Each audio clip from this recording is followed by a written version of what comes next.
Marley Rose Harris joins In the Calm. Marley is a money mindset and business coach who's obsessed with helping others scale and grow their businesses to 6-7 figures and beyond, tapping into mindset and manifestation tools and traveling the world while doing it all. Marley shares her journey into entrepreneurship, the highs, the lows, and major leaps in between. She also shares heartbreaking challenges and what it took for her to choose to heal, expand, and grow from those heartbreaks into what is now her absolute dream life. From a college student with no money to a successful multi-million-dollar entrepreneur, traveling the world and living her dream life. What does it take to quantum leap and trust when your life around you could not look more different? How can you go from heartbreak to healing and into manifestation? Marley shares all of this in this episode, as well as her favorite wellness, mindset, and manifestation hacks. You are going to love this one, fam. I was so inspired and blown away from the moment I came across Marley and her work and binged all of her podcast episodes. I just love her light and her spirit, her vulnerability, her rawness and sincerity in the work that she does, as well as she's obsessed with RRT, which you probably heard me mention a little bit, but we get more into in this episode. You can check out the link below for one of the sessions that she did on her podcast. I love it. I can't wait for you guys to hear this episode and begin to take those steps towards really manifesting and leaping into your dream life. Let's dive in. Welcome to In the Calm. I'm your host, Georgiana Alexander.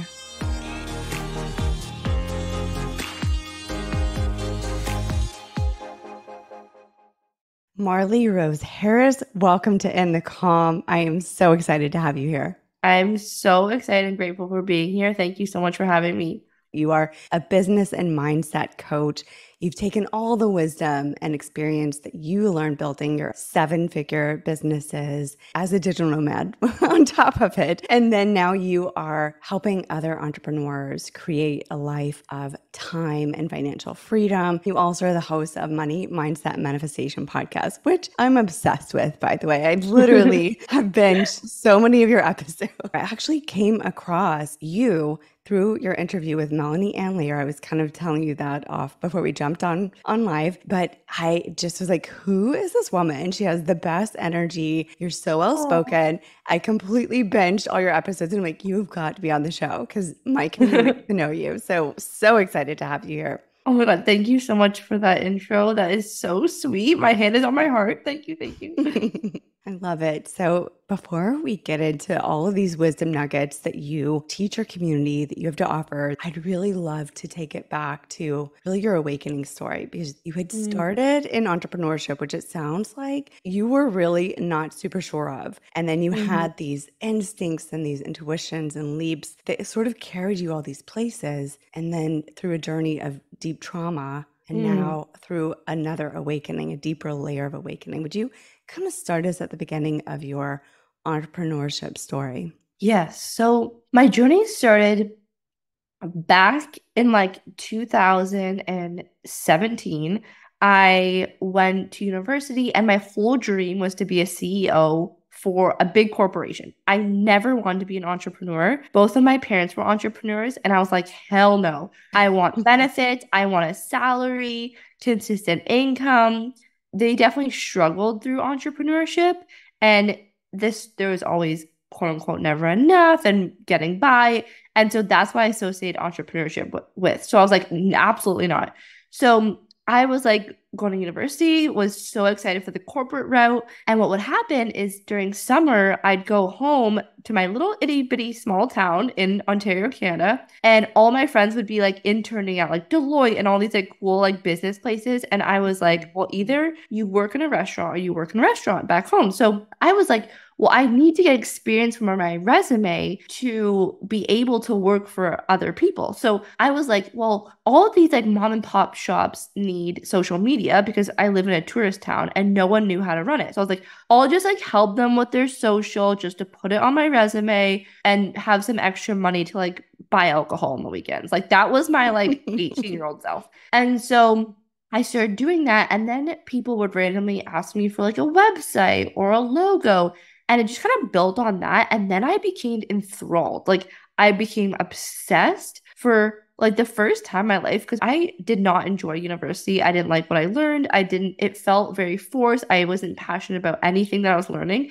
And I think this is the first time I felt like passion for something that excited me. And I love that like on my first website, someone came to me and handed me $500 cash, and that might have well has been like $500 million. I was like, that's the best thing ever. Like I felt so rich because I loved what I was doing, and it felt so exciting to me. And so, I year over year I would go home in the summers, and then when I graduated from university, I was at this like crossroad. I was like, okay, I finally got the salary job offer that I wanted my whole life. It had benefits. I think there was like a car or like it was just like everything I ever wanted. And I realized at that point that I actually didn't want that thing anymore. It was so crazy to me because my whole life I wanted it.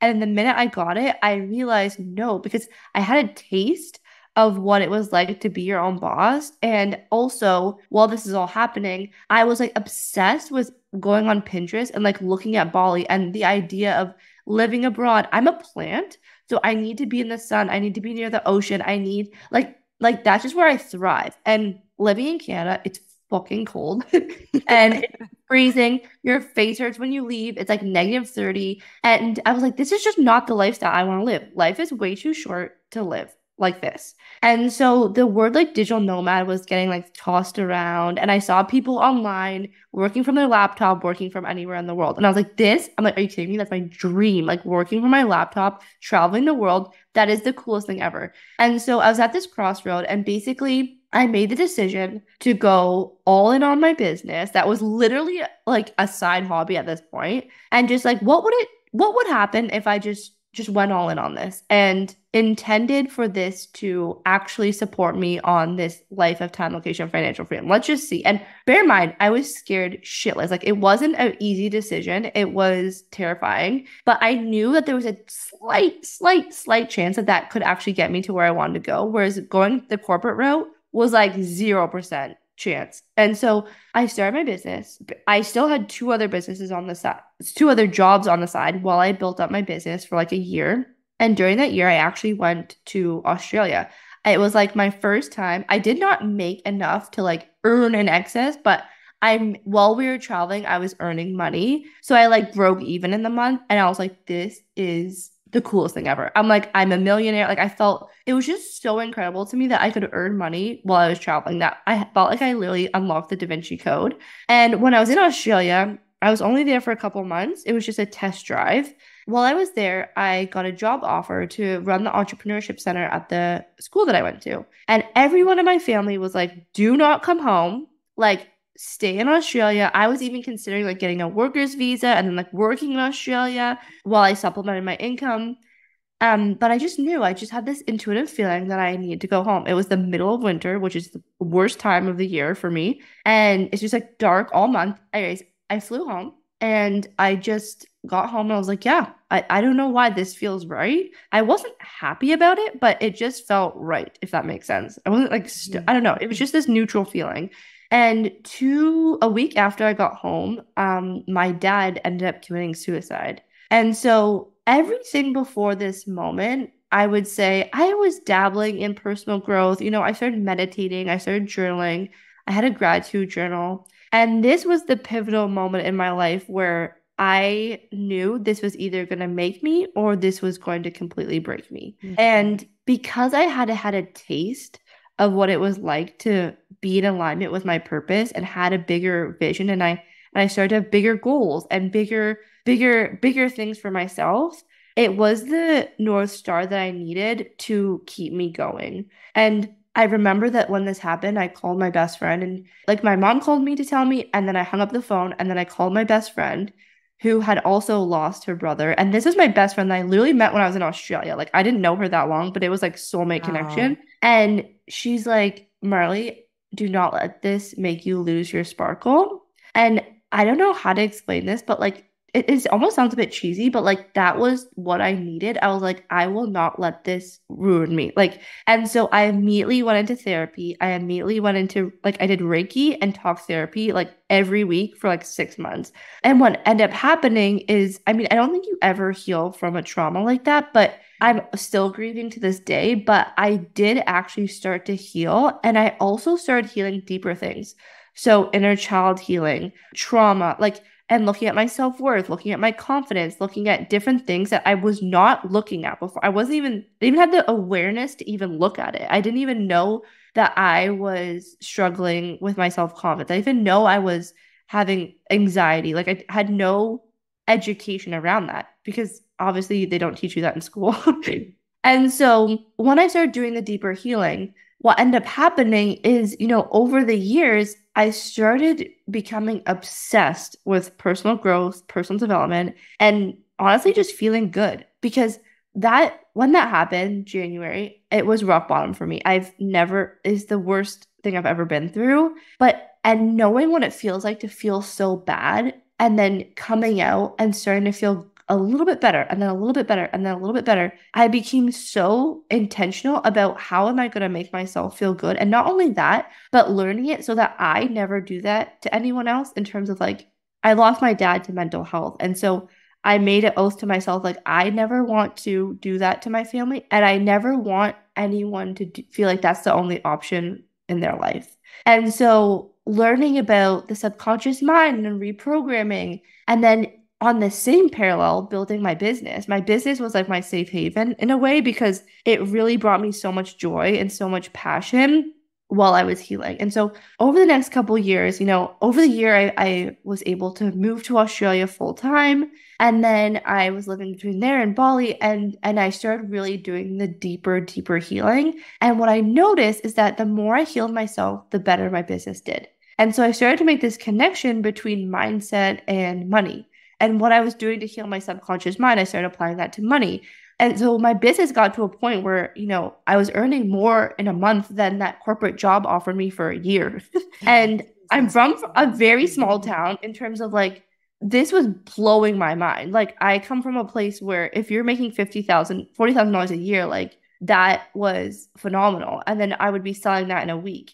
And people started asking me like, Marley, how are you doing this? Like, how are you living abroad? How are you like you're literally working from your laptop, you're working from the beach, you're like surfing all day and making how are you doing this? And I'm like, well, I'm just doing like this and this. Like, aren't you guys doing that?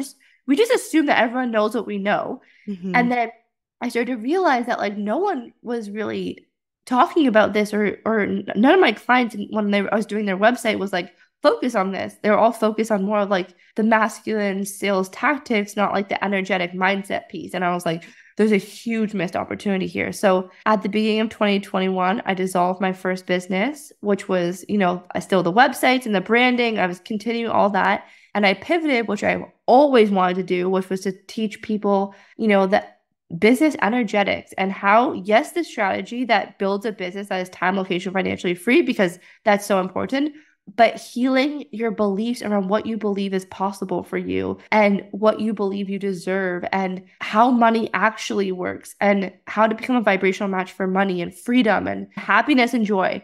And so that's what I've been doing ever since and I've never felt happier and more fulfilled and more. And of course, I have my days. I'm not perfect. I'm human, but being able to be connected with a purpose, making money from it and earning in excess and feeling safe and secure in my body and my mindset is like the biggest freedom that I could ever hope for. And being able to teach that to others is truly like pinch me. Like I actually cry most days out of just gratitude and just so grateful for committing to the deeper healing because I know I wouldn't be here without it. Wow.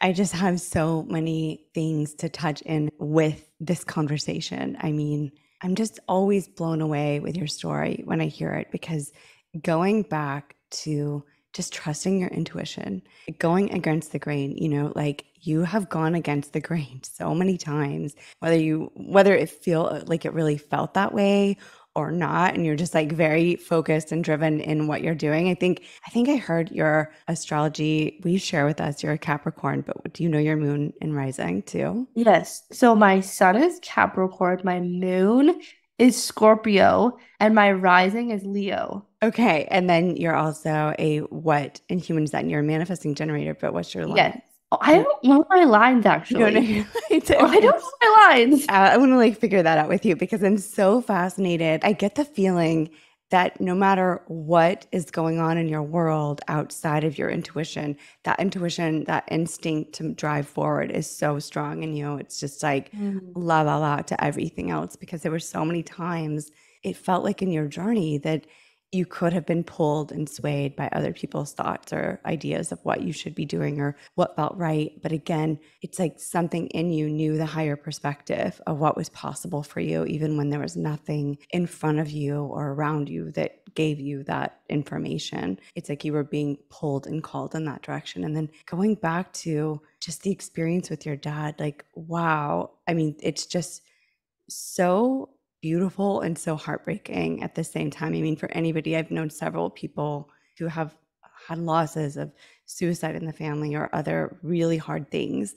And it's for you to use that as the catalyst to know in yourself that that was a choice that you had to either decide, I'm going to let this really propel me and take steps in my life to be the person I want to be, or stay attached and let it pull me down. And I think for so many people at these pivotal moments, they don't recognize that it's actually a decision that you have to make. It's not just Mm. happenstance that you pull yourself out of things, because a lot of people get very deeply attached to circumstances or deeply attached to traumas or to griefs. And that's not to bypass the importance of the place that they play in our lives, but to be able to allow them to help you elevate and to grow and to really be the catalyst for change versus Mm. to attach to them in the negative. I mean, did you have any sense of that at that moment, that that was the decision that you were making? Was it like a clearly defined moment for you? So I remember when my friend said that, I had this clear, intuitive, like download of like, this is not, I'm not letting this break me. However, during the next couple days and the grieving process, I remember I had my first Reiki session and something she said, you know, this is happening for you, right? I have And like such chills in my body as you say that. Wow. but I have to tell you, in that moment, it really pissed me off. I was like, Yeah, I how would dare you? imagine. How dare you say this to me? And in hindsight, I can recognize it now. I mean, I wish it never happened, but I've also had another healer say to me, like, because obviously with suicide, there's a ton of guilt. I shouldn't say obviously, but for me, there was a ton of guilt. You know, did I not, could I have been there more? Did I do something wrong? Is it because of me? Like, all these feelings come up. And my healer said, you know, you gave your dad his freedom and he gave you yours. And Mm. that sentence always really stuck with me. And obviously, I've done so much healing around what happened, and I can share this story now. But in the beginning, I would say it was a little murkier in the sense of like, how dare you say this is happening for me? In hindsight, and now that I've gotten way more educated on like souls, past lives, and really connecting to healing and understanding, you know, we're all like souls never die, Right. that has been so healing that I'm like, I'm so grateful for the healers that I've attracted into my life, or else I don't know how I would have gotten through this, because really with the support of them and their magical powers and feeling still connected to my dad is really what has gotten me through. So it's been a roller coaster, I would say. Like it's like yes and no. Definitely in the beginning, no, but I'd say it's come back to yeah, I can recognize that now. That's just such permission for anyone listening, whether they've gone through a death in the family or they know someone that struggles with mental health, or if they struggle with mental health. I mean, hearing the story, I feel like is such a permission to say, okay, we live these things, but you can still get to have your happy life. You know, Mm. you're not sentenced to punishment over and over again with either your survival guilt or what if I could have done this, or, you know, that attachment. Like there really is a place to step into the vision of life that you're feeling called to. And you are Mm. just such a testament to that. And of course, it's not easy. And, you know, of course, I'm not at all surprised it's been a roller coaster, because I mean, I feel like everything in life, like it moves us in all these different layers of ups and downs, but to continue on the forward motion of going where you feel called to. I think continuing forward, even when you have bad days or even when things pull you apart or, you get knocked down by other people's opinions or hard stuff in life, it's like not letting that defeat you and still showing up for what is calling is such a beautiful permission that you give in your story. I mean, just incredible. I just love hearing your story of your intuition because I think so many people are like, I want to hear my intuition louder and I want to trust it and I want to know it and understand it. And sometimes it's just so subtle. And it's just so much a part of like your feet are kind of like trying to tread in one direction. And you're like up here in your head, like, I don't know which way to go. And your feet are like, I got it, And it just sounds like in your story, you've had so many of these moments, even being in Australia and then knowing you were being called back to Canada and needing to go into this deeper work and through this trauma and then knowing the other places forward. I mean, do you want to speak a little bit to how you leaned into your intuition and trusting all these nudges, even going against the grain, what that felt like for you? I feel like developing intuition is kind of like literally going to the gym the first time. Yeah, So when I you so first agree. go, yeah, and it's like you like lift a few weights and then like you really have to build the muscle. And when you go to the gym, you don't just go for like the 100-pound weight. You go for smaller weights and then you build your way up. I think with developing my intuition, I noticed that from the beginning, if I followed my like intuitive knowing, it would lead to where I want to go. And if I had an intuitive feeling and I didn't follow it, it would lead to where I didn't want to go. And so I was just aware of this. Like it just, I was learning about intuition and I was learning about all of the things. And when I was listening to successful people, they would often talk about like their greatest superpower was their intuition. And so I was like, okay, paying attention to that. And so it didn't start with like me, choosing to leave Australia. It started with like, okay, what does my body want for dinner today? Or what feels like the best route to go home? Or just giving myself permission to, instead of living in autopilot, like asking myself like, okay, what do I desire today? What am I being called to do? And really getting so in tune with my body. Meditation obviously really helps with that, and just having thinking time, like being freaking quiet. Like we are so busy. There's a million ways to be distracted right now. And we all know our best thoughts and downloads come in the shower, when we're driving, like when we're actually not distracted. And so I started to recognize that like I had really good freaking ideas when I was just like alone or silent. And so I would, if there's a big decision to make, I wouldn't just like call a friend or ask my mom. I would actually be like, okay, how do I feel about this? Like, how does this feel in my body? What is, and as a manifesting generator, we have that sacral response, like that gut feeling. That's like the first intuitive feeling. And for so long, I think I wasn't connected to my intuition because we're told what to do. Go to this school, do this, do that. I was very grateful in the sense my parents never really told me what to do, but in the sense of at school, it's like, this is what time you eat. Like everything is laid out for you to do. Whereas like when I was finally like living on my own, not out of school, it's like I could really tap in of like, okay, am I hungry right now? What do I feel like eating? What do I feel like doing? Like I was on my own. And then being able to cultivate that in my personal life, then I could take it to like bigger decisions like, okay, should I travel to Australia? Now, should I buy a home in Bali? Like it's catalyst to bigger things, but it's now just this innate knowing that is so obvious to me. And sometimes when I get these intuitive hits, I'm like, no, I don't want to do that. Like, no. Like, oh, I have to close down my business. No, like I had an offer that made 6 figures in like 3 months, and I was like, and then my intuition was like, now we're done. And I was like, damn it, like it's not always easy, but but I just know now because I've done it so many times that on the other side of following those nudges is the golden pathway. It's like Rainbow Road wherever you want to go. So I know it's not ever logical. The intuition isn't logical, but it always proves me exactly where I need to go. Even if it's not wrapped in the right way, it's magical when you follow your intuition. And then to have that picture of the long-term journey of following the directions that make no sense, but then Mm, you can step back into that bigger picture and you're like, oh my gosh, it all made sense. It was yes. so freaking perfect. And then you kind of get excited about the nudges that don't make any sense. You're just like, okay, I'll make a left-hand turn. Okay, I'll make a right-hand turn. Okay, I'm calling on this house.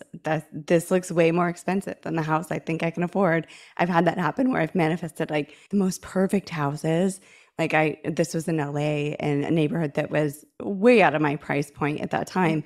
And my guides and my intuition were like, no, make a left turn, make a right turn, and then stop right here. And I looked and the house had a sign in the yard. And I'm like, this is a whole house. Like, I just need to find a place to stay that's small. Like, just call, they're like, just call.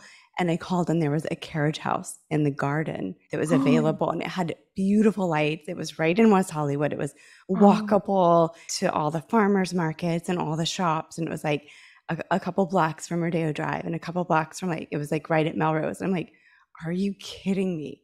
And it was oh, just so divinely guided. And so it's wow. those things like where it makes literally no sense until it makes sense. And then Yeah. it's so, so fun when you let go of the resistance. And you have such magic in this. And it's so visible. And that's what's so cool is because in your storytelling of your journey and in the things that you've created tangibly that others can see, we can witness this experience with you. And it's so Mm, cool because it really is the visible, piece to what others are saying. Oh, I really want this. And how do I mm, do this? And you're like, look, here's the visible piece of what I've done and how I've done it.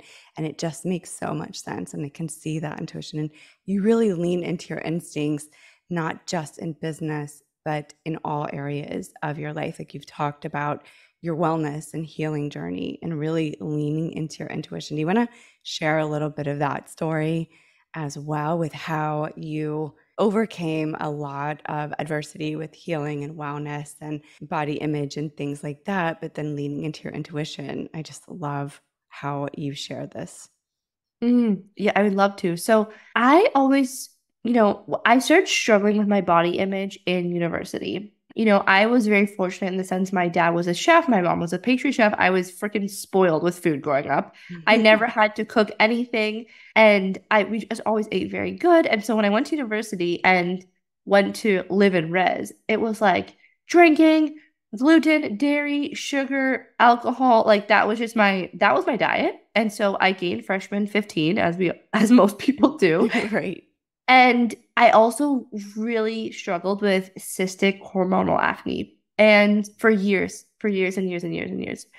And this between the weight gain and the acne, because obviously when I was eating so poorly, the acne would flare up and it just I had very little self-confidence to the point that I would binge drink on the weekend just to like black out so I couldn't think about how depressed I was. And this happened for, basically throughout my time at university. It was near the end where like I said, I started to get into personal development and self-love and self-growth.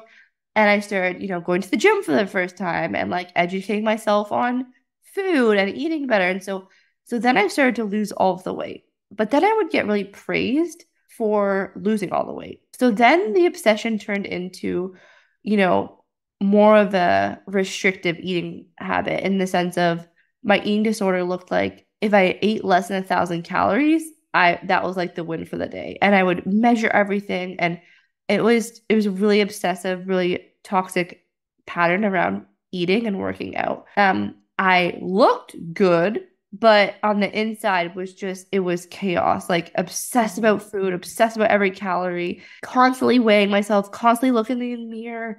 And I remember I always looked at myself and think that I looked so big and I looked so tiny. And it was just very of this whole toxic pattern. And then when my dad passed away, it then transitioned to binging. And so then I gained all the weight back. And so it really wasn't until I like left Canada. I don't know really what happened. I can't like, tell you that yet, but I left Canada. I left. It's easier to heal from the trauma when you leave the circumstances. I do believe. And so when I was in Australia, my body, I do say, does thrive in sunshine and the ocean. It really, I just feel like my digestion clears, my skin clears, like everything is just happier. So I definitely had that. And then I started really doing deeper healing around self-love and really getting to the root cause of my inflammation and my digestion. And then I started to appreciate my body and appreciate, myself and really just doing, I feel like, eating, I'm not certified to talk about this, but I'm just going to say my opinion. But I feel like eating disorders and inflammation is all just a symptom to a deeper root cause. And so when I got to that root cause, healing of myself, then the weight fell away, the inflammation fell away. And I really started to develop a deep love for myself and my body. So then when I went to eat something, it was based on intuition. Like, what does my body need right now? And so now I very intuitively eat. If I want to eat chocolate, I eat chocolate. If I want to eat a burger, I'll eat a burger. And I don't plan out my meals anymore. I don't plan out anything. It's just every meal, what do I feel like eating right now? And I find when we restrict ourselves, like, oh, you can't eat this or you're not allowed to eat that, then your body wants it more. I don't know about you, but if someone tells me I can't do something, I'm like, I'm doing it. 100%. Yeah. Yeah, and I found that like all of my eating disorders were because I was restricting myself. And so when I just took away the restriction and took away the pressure, then I was able to actually just lean in. And I thought, oh, if I didn't have restriction, then I would just go crazy. I would just eat everything in the fridge and go. But actually, the opposite happened in the sense of I've actually never felt better in my body. I feel safe in my body now, and I just give my body what it needs. And that again has rippled effects into other areas of my life because now I trust myself. I trust that I give myself what I want. And so then people in my life trust me and I trust people in my life. And it's like everything internally is a mere reflection externally. And again, I'm not perfect with this. I definitely still have my body moments and, things happen. And, when I'm traveling, I get way more bloated and, all those things. But from where I've come and where I am today, I've actually completely morphed into a different human. Like if you look at me when I was depressed, inflamed, unhappy, eating foods that weren't in alignment with me, you can actually see it on me. And whereas today, I just look different because I shouldn't say only because I'm definitely not perfect, but I choose foods that fuel me, that energize me. And I really do take care of my body and prioritize my health, like over most things. And because I know when I fill up my own cup, then I can be of service to others. When you go on an airplane and the oxygen masks go down, you put on the oxygen mask your own first. And I think for so long I wasn't doing that and I wasn't prioritizing myself because I felt guilty for doing so. Whereas like now I know that if I don't fill up myself, then I can't be a good coach, I can't be a good entrepreneur, I can't be a good partner, I can't be a good friend. And those things are very important to me. So fueling me to allow myself to fuel others is like one of my utmost priorities.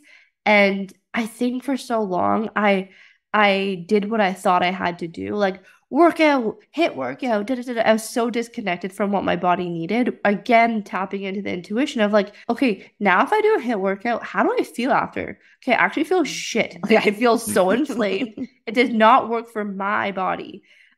Whereas like if I do Pilates or if I play tennis or go surfing, I feel amazing after. My body feels amazing. My digestion is good. And like I remember I was doing HIIT training and I was saying to my friends, I was like, I think HIIT training is like making my digestion worse. And everyone's like, no, no, no, no. And I'm like, no, it is. And so I stopped doing it and my digestion like improved overnight. So it's like really just giving yourself permission of like, don't follow what everyone else is doing. Like we are our own body. Like every body is completely different and what works for me is not going to work for you, and really tapping into like how do you feel after what you eat and what after you do and who you hang out with and what you ingest and what you take in, and like really protecting your own energy as if it's like the freaking most sacred temple in the entire world, because it is. And having that mindset change has really changed so much in my life, really, truly. That's incredible. And I can attest as well that I went through a period of major control and body control and weight gain. And when I look back on it, I mean, and this was a time when it was like everybody needs super high protein, super low carbs. I got so sick. It was like my body Mm, was in ketosis for so long. And that just created like leaky gut, like so many issues that then I had to heal. But amazingly, is all that time I spent in the gym or trying to like force my body to be controlled into some ideal of what I thought I wanted it to be. When I dropped all of that and I got healthy energetically and emotionally, when I let go of the relationships that were toxic, when mm, I followed my joy, and like you, I'm a plant too. I really thrive in like LA environment, sunny ocean, low mold, all that kind of stuff, right? And so when you follow your joy, I never had any weight gain. It's like everything dropped, my whole body shifted, my mm, whole demeanor shifted. And I think there's such an important conversation around intuitive living, like intuitive eating, intuitive wellness. I also get really inflamed with HIIT exercise. It just does not work for me. I gain so much weight and inflammation from those mm, exercises. And it's mm. just too much pressure on my body. We live in a high pressure society, and some of us just are not built to really perpetuate that in our workouts. We need time to like reset. And in our eating, we want nourishment. And so everybody is different. I love that you bring that in. And I love the story that you tell of your journey and how when you really leaned into your intuition with that, everything changed, even down to how, you live and the friends that you have and the conversations and what you ingest, like with not only food, but probably content and, media around you and things like that. Like it really is all meant to support you. And it's such a huge piece that I think so few people understand, that I think more people should understand. So I love that you share that story. Kind of leaning into that conversation a little bit more, I kind of want to go back into the business intuition. Because I just love this through line of the intuition in your life and how, you're like, I don't know what I'm doing, but I'm doing, okay, now I'm going to develop the intuition and make it intentional. But so in these early periods in your business, when you were following your intuition and just leaping into it, like going all into, I'm going to try this. I'm terrified. I don't know what this looks like. What was your body telling you on that instant? Because I feel like so many people are starting their entrepreneurial journey or new creative endeavors, and we hear of the success stories down the road. But I would love for you to go back into that beginning phase of like, I'm going all in, and then what that actually felt like for you. That's such a good question. So there was like two phases I would say that I went all in. Like the first was when I decided to decline the corporate job offer and pursue my business. I just had this small little voice in the back of my head that was like, well, actually, funny enough, growing up, my dad always told me, whatever you set your mind to, you can do. Whatever you set your mind to, you can do. So this was kind of my programming. And in hindsight, I think that belief was what brought me through because I had the confidence in myself of like, I never had pictured this. I never, ever, ever pictured this, but I was like, I think I can get by. That was just kind of it. I was like, I think that I'm gonna be able The to figure standard it bar out. was pretty low. Yeah. Like, I think Yeah. I can survive. It's fine. I think I'm gonna be able to survive. And for me, freedom was like my biggest value. So I'm like, I think if not, I'll figure it out. And if not, like the worst, corporate will always be there. That was kind of my mindset. Like, Mhm. corporate will always be there. I'm young. I don't have a mortgage. I don't have children. I don't have anything holding me back. Why the F not? And I actually had a very serious conversation with one of my professors and I respect her so much and looked up to her so much. And she's like, Marley, I wish I did what you're about to do. And like when I was your age, and I was like, ugh. It just kind of like the thing that gave me permission. At that point, I was asking everyone, I was asking all my family members, all my friends, everyone that would talk to me, I'm like, what should I do? But I just knew that I would be able to figure it out somehow. I'm terrified. And then so when I started it and it was going, it was doing well. I mean it wasn't doing well, but it was earning me money and I loved it. And so who cared? And then when I got to the point where I was working for about a year on it, where I was working, serving in the evenings, I was working at the school, and then I was running my business, the rest of the time. And so when it came to the point where it's like, okay, it's time to quit everything else and move to Australia. Oh my God, that was the scariest because then it was like cut all the safety boats, like, you're on your own. I had my friend say to me, she said, Marley, there's just no way that it doesn't work out. And I was like, she's right. There's just, and I don't know what it was, but it was like what she said just like rang so true to my soul. And I'm like, I'm just gonna latch on to that. I'm like, I've seen other people do it. I like, I can, don't get me wrong though, absolutely terrified. But I just had this innate knowing that I would be able to figure it out because I saw other people doing it. I was expanded by them. And the coolest thing happened. So when I quit everything, the next month, I hit my first $10,000 month in business. And it was just such a nudge and like a little high five from the universe of like, you got this, baby. And then after that, I was like, I got this. Like, we're good. And because it really did come to the point where I was like, I can't actually work like this anymore because my part-time jobs are actually taking away from the amount of clients I could take on. And I learned about the laws of the universe and the law of space. And I'm like, I just like, I don't even have space for more clients to come in right now. And then again, but it was always like, you know what? If all fails, like I'll get a job in Australia, like I'll figure it out. It's just, I just had this mantra that like, you can figure out anything, everything's a solution. And I think that really kept me going and still does to this day, to be honest. That's amazing. And I've heard you talk about, and I love it that you said this, that when you were working serving, like someone asked you, how do you like move full body into what you're doing if you have to like do these other jobs? And you responded that, and this is something I've said to so many people too. I was like, yes, but I'm gonna get to like what like a whole new thing opened up for me when you said this. But so for everyone listening, what Marley said was, if you have to work jobs while you're getting your business started or whatever it is that you're doing, the thing that you do is look at the job that you're taking as the side hustle, not the thing you're building. And it completely shifts the perspective to give that space. Like for you, you moved into a place where you didn't have the space that you needed. But up until that point, it really built into you to have a different thinking mentality to go all in on your business and look at any other job that you had to do. That's a side hustle. When I heard you say this, like I've said that to people in business as well. I was like, yes, I love this. It unlocked a whole new perspective for me.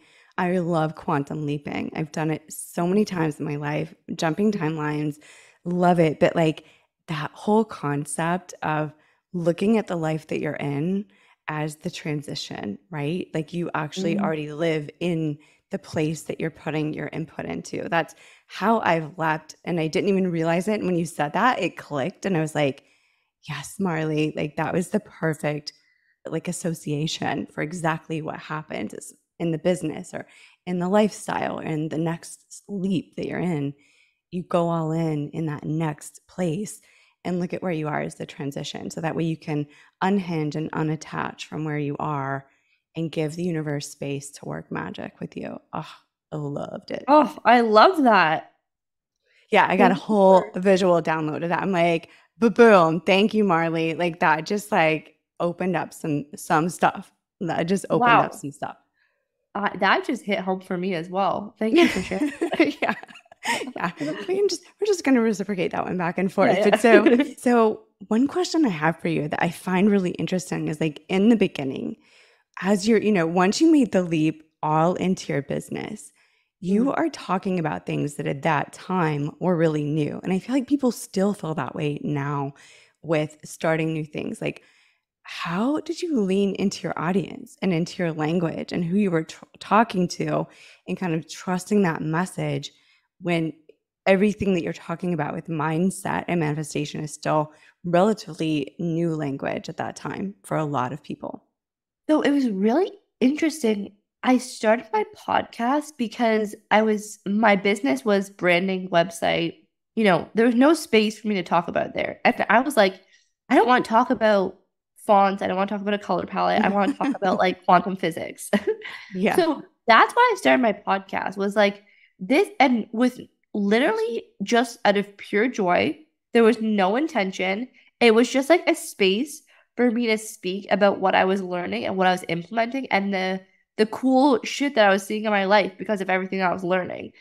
And I didn't give a shit if anyone listened. I didn't give a shit if anyone like cared or didn't care. I was just doing it out of pure joy and pure fun. So I was just leaning into, how to be of service to people that want to better their lives.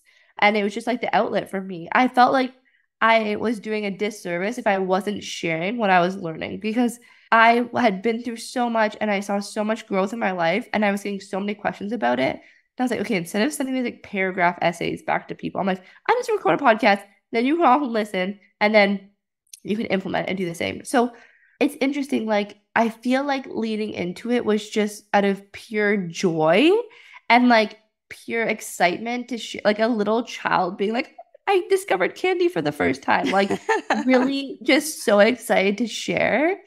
And in hindsight, I think that's how the best things start. And because of the law of divine compensation, like it's all worked out for the better. But really, when you start something based off like excitement and joy, like the money actually takes care of itself. And so I really do encourage my clients and people to like, okay, what excites you right now? Like, what would bring you joy? And like, even though maybe it's not going to be the thing that like you can see that it's going to bring you to the money that you're desiring, but like the universe has a way to figure it out. So like just be in the positive energy, do follow your joy because that's what you're here to do and everything will work out for itself. I feel like you just, in a total little seed, shared the wisdom of manifesting because that's the key, right? Like everybody thinks like, oh, we have to create this identity and put it in and start this and it has to look like this. But just showing up in joy, you just put it into the perfect seed.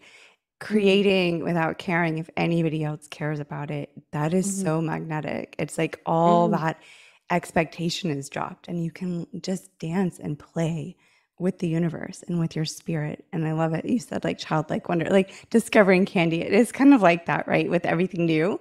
And we're so afraid of how it looks or how it's going to come across. Or this isn't marketing in the way that people say you have to market, right? Like just showing up and sharing what you care about. That is such a beautiful, beautiful reflection.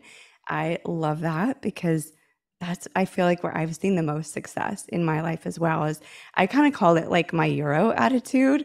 I mean, no offense to all my Euro friends out there, but I sort of like, I don't care. I don't care. It's like when I kind of show up and like, whatever, I don't care. And I just do whatever from that attitude place. It's like everything attracts. And when I show up and focus and when I'm trying to show up and I have an expectation of creation, it never works. I hear crickets. It doesn't work. That's also my projector nature. But I think it's valuable for anyone listening that like when you're showing up just in authenticity and your own excitement, that's when you're so magnetic. It's like no one can take their eyes off of you in the room. And it just draws people in, from all over the world. Oh my God, two things. I was having a conversation with my friend yesterday, and she was reading that being authentic is like 400 times more powerful than love. Like being authentic is one of the most like energetically high vibrational places you can be.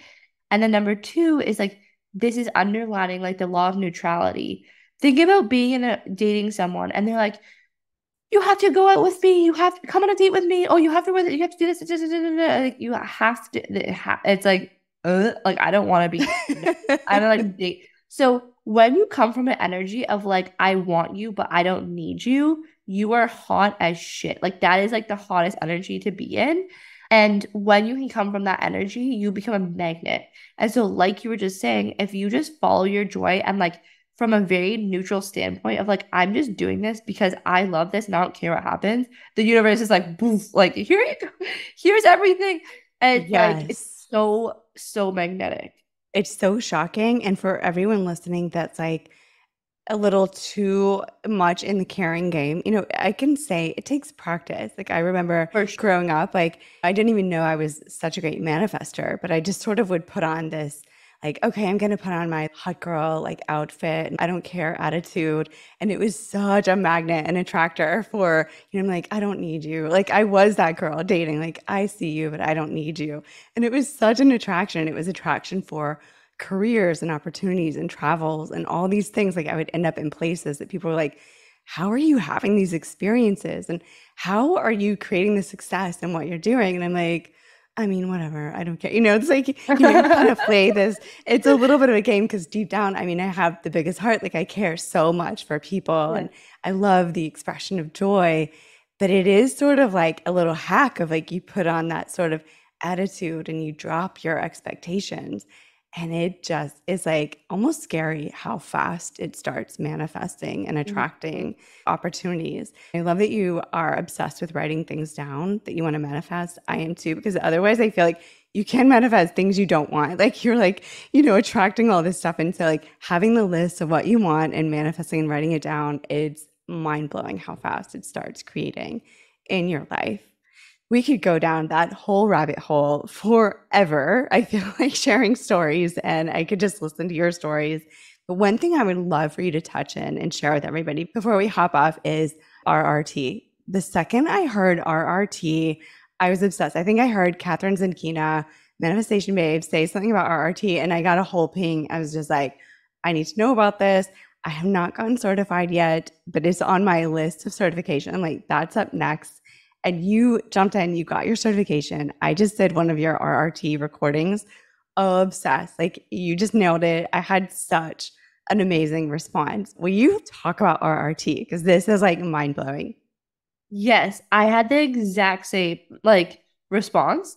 I heard it and I was like, I don't even know what this is, but I'm signing up. Like it was just talk about intuitive. Like I was like, yep, I'm in, signed up.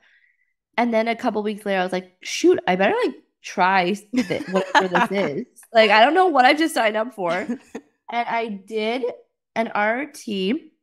I found a practitioner online, did a session about money.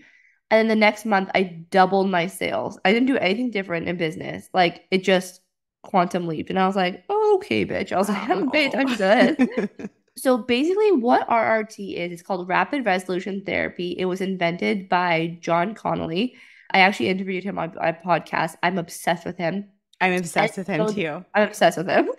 And it's a modality that essentially heals your subconscious mind through talking and just being able to confuse the conscious mind to access the subconscious mind to actually make long-lasting changes. Non-invasive, it's fun. It's you don't even know you're in a therapy, and it's the most successful therapy I've ever had. It's so amazing. When I have experienced a couple of the sessions, like the things, what I loved, even listening to your RRT session, which I'm going to link for everyone listening, because Marley recorded on her podcast a free RRT session on breaking through fear. And I loved listening to that. I had such an unwinding, I'll say. I love just sort of playing with the language and seeing how my brain feels. I'm like, wow, I can feel it unwinding. And then I have like all of these synchronicities in life afterwards and all of these things that just start happening. It's so cool. One thing I'll say for anyone that is looking at John Conley, like when he does his free recordings online or on Instagram, I'm always so surprised. Like people, I don't think realize from the second you're on, he's going to speak in this language. And the same with your recordings. Yes. So don't get confused because I can see people on those recordings are like, what the fuck are you talking about? Like he's like in the middle of a session and they don't realize it. And when you first start your session, then I'm going to link in the show notes. So just go dive right into it, relax into it, enjoy it, replay it, and you are going to see massive shift and transformation immediately. And just like roll with the weirdness of the language because it's actually so fun and playful when you get the hang of it. Yeah, and if you're confused, you're supposed to be confused. So like be confused. Don't try to think about it. Just trust that it's all working for you. Oh, I cannot wait for everyone to connect on that. So, okay, you guys, that RRT is linked in the show notes, all the ways to connect with you. You have coaching, you have this amazing container higher self method, your podcast. How can everyone connect with you? Yes, thank you. My podcast is where most people hop in. So it's a money mindset manifestation show. And then there's two ways to work with me. The higher self method is using RRT to clear any limiting beliefs that you have that are currently blocking you from attracting your dream life. This is literally what I use to manifest money, love, career, a life beyond my wildest dreams and my clients. And then Freedom Club is my business course. It's a 12-week course to create an online business that gives you time, location, financial freedom while also addressing money and mindset blocks that are currently preventing you from attracting the money and the business that you desire. So those are the two ways. Of course, you can also work with me one-on-one, but I'm sure we'll link those all below. We're going to link it all below so everyone can connect with you. Okay, so before we hop off, please share a top tip for anyone that's really ready to go all in, like they're getting a sense of that next chapter, that big leap, but they're still kind of standing at that edge. What would you say to them? Or what tools would you say, like, use this tool or go for this mindset? Okay, this is an exercise I actually learned from Tim Ferriss, which is called fear setting. And you can Google it, and it's called Fear Setting Tim Ferriss. And basically, you write out what is the worst case scenario that could happen. So you start your dream business. Okay, worst case scenario, you lose all of your money, you sleep on your parents' couch, like write it all, okay? Then write, okay, if that actually happened, would I be okay? Would I figure it out? Would I come back from this? Likely, yes. Okay. Then, what is the best case scenario? Okay, I become a millionaire. I travel the world. I live a life of time, financial freedom. I can buy whatever I want, do whatever I want, live wherever I want, live by the ocean, fly in a private jet, whatever. Best case scenario. Okay. And then go, is it really worth not creating this leap because of the worst case scenario, which probably won't happen? And even if it does, I know I'm going to be okay.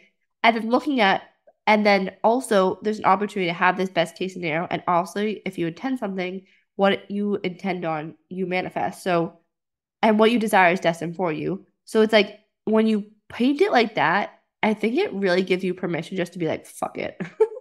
Yes. That is so well said. I actually have a method that I teach called fuck it method because it really is that Yes. moment of like, you have to get to a point like, fuck it, whatever. Fuck Oh it. my God, that is the best advice. I love that. Everyone, go do your fear scripting and figure out Yes. where you're at. Oh, wow. Marley, it has been just such a treat to get to connect with you and have this conversation. I am so deeply inspired and honored to have you here. And I know everyone listening is just going to want to go on a deep dive through all of your content, just as I have, because it's just wisdom nugget after wisdom nugget. And just like I said, as I listen to things, like we share a lot of similar mindset and parallels in certain ways, but you'll say something and then it reframes for me, just like earlier we were talking about, like I'll get a download of like, oh my God, and you can see it this way.